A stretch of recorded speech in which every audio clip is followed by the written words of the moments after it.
नमस्कार, नवयुग टीवी देख रहे हैं आप। आज हम बात करेंगे आज़ादी के अमृत महोत्सव के बारे में। 15 अगस्त महज एक तारीख ही नहीं, यह एक ऐसा दिन है जिस दिन हम आज़ादी के लिए जो हमारे सिपाही हैं, जिन्होंने कुर्बानियाँ दी हैं, उनको याद करते हैं और अपने नौजवानों को नतमस्तक करते हैं। इसी के साथ आगे हमारे संग बातचीत करने के लिए मौजूद हैं कवि अरुण कुमार पासवान जी। तो अरुण जी, हम सिपाहियों की कुर्बानी और वो सिपाही जो बॉर्डर पर इस समय तैनात हैं, उनके लिए कुछ सबसे पहले कविता हो जाए। देखिए, हमारे जो जवान हैं वही हमारे सच्चे मित्र होते हैं, क्योंकि राष्ट्र जिसको कहते हैं वो राष्ट्र के गौरव पर आश्रित होता है और उस गौरव की रक्षा का दायित्व होता है हमारे सैनिकों के पास। और वो चाहते हम भी हैं, हम सभी नागरिक हैं, लेकिन वो इसका संकल्प लेते हैं कि हमारा जो राष्ट्र ध्वज है ये सदा लहराता रहे और लहराकर एक संदेश दे पूरे विश्व को कि भारत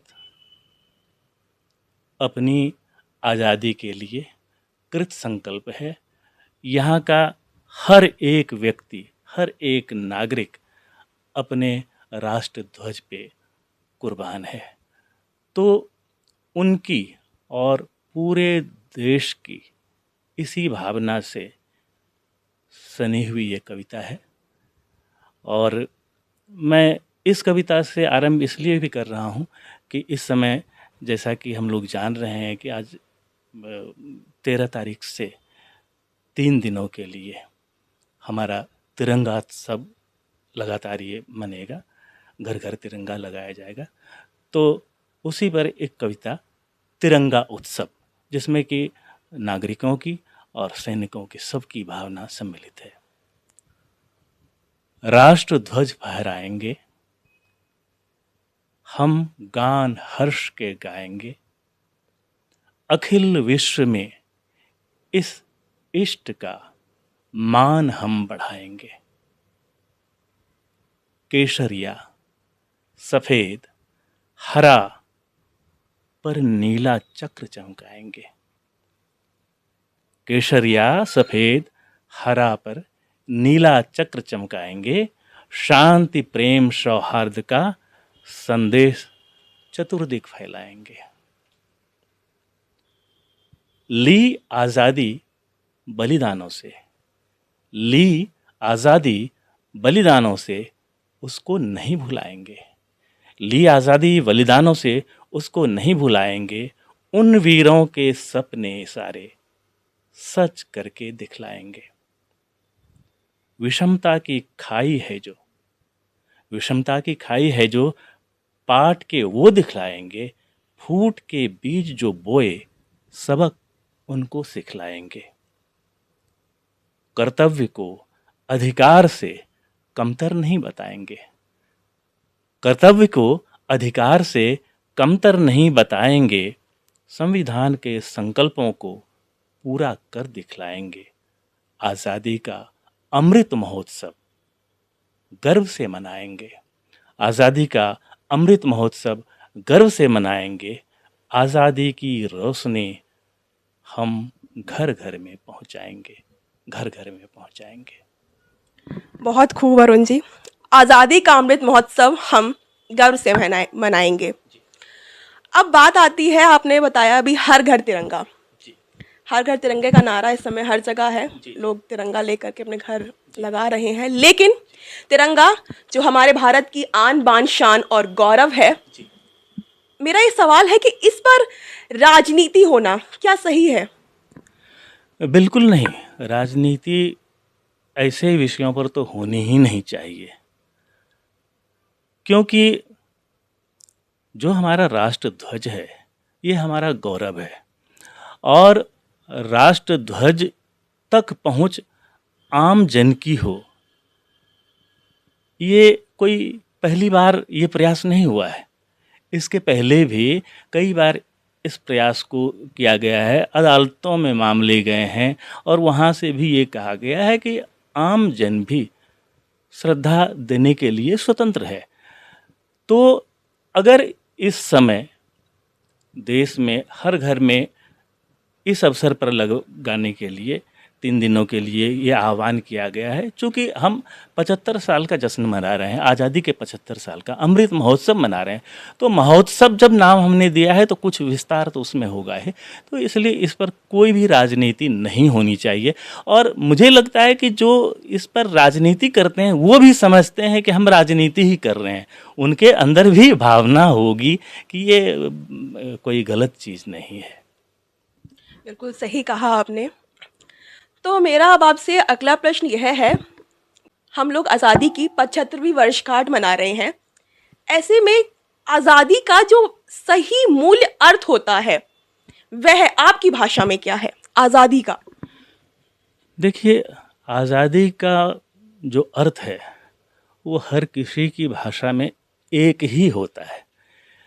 आज़ादी के जितने पहलू, हमारे जीवन के जितने पहलू हैं, चाहे वो सामाजिक हो, चाहे राजनीतिक हो, चाहे आर्थिक हो, चाहे आत्मनिर्भरता का हो, ये सारे पहलू ही जब आते हैं तभी आज़ादी पूरी होती है।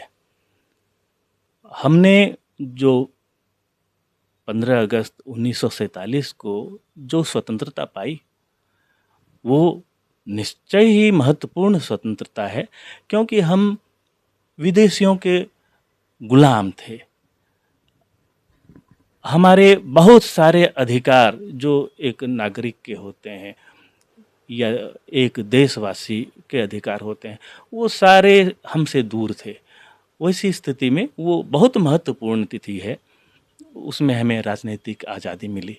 लेकिन आज़ादी पूरी तब तक नहीं होती है जब तक देश का, हमारे राष्ट्रपिता ने कहा था कि अंतिम जन जो है, हमारी पंक्ति में जो सबसे आखिरी आदमी है, वो जब तक अपने को सुखी प्रसन्न महसूस नहीं करता है, वो जब तक निश्चिंत नहीं हो जाता है कि हमारा कल कैसा होगा, तब तक आज़ादी पूरी नहीं होती है। तो जब हम हर क्षेत्र में हो जाएंगे पूर्ण आत्मनिर्भर, तो पूरी आज़ादी तो तभी होगी। बिल्कुल आपने सही कहा कि जब हम लोग आत्मनिर्भर होंगे तभी हम आज़ाद होंगे। आखिरी में हमारे नौजवान सिपाहियों को जो इसमें बॉर्डर पर तैनात है, रक्षा कर रहे हैं हमारी, उनके लिए सर अब जाते जाते कुछ अच्छी सी कविता हो जाए।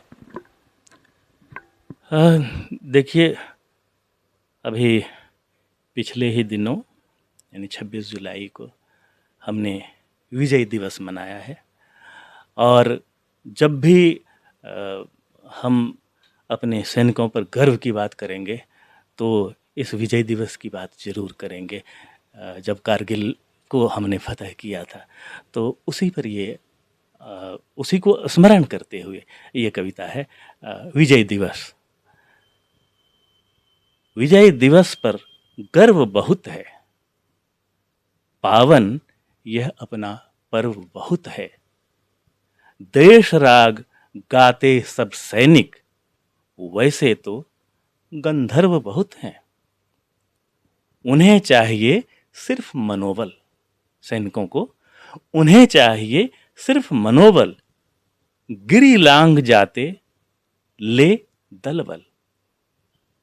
सरहद पर जो दृष्टि डालता, उन्हें गिरा देते मुंह के बल।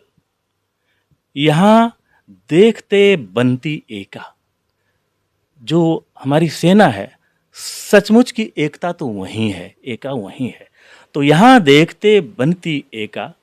एक धर्म है यहां सभी का, राष्ट्र धर्म इनका अभिष्ट है। सौभाग्य भारत भूमि का।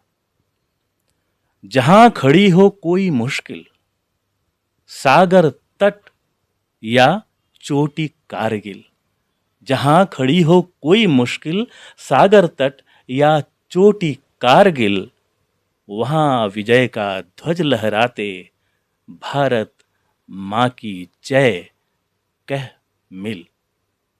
चलो सभी उनकी जय बोलें, हम अपने सैनिकों की जय बोलें। चलो सभी उनकी जय बोलें, उनकी जय जय में मुंह खोलें, करें तिलक, माला पहराएं, हम सेना के कृतज्ञ हो लें, हम सेना के कृतज्ञ हो लें, हम सेना के कृतज्ञ हो लें। बहुत खूब, बहुत शानदार सर। तो देखा आपने, यह तो अभी फ़िलहाल के लिए, बाकी की तमाम बड़ी खबरों के लिए बने रहिए हमारे साथ और देखते रहिए नवयुग टीवी। धन्यवाद।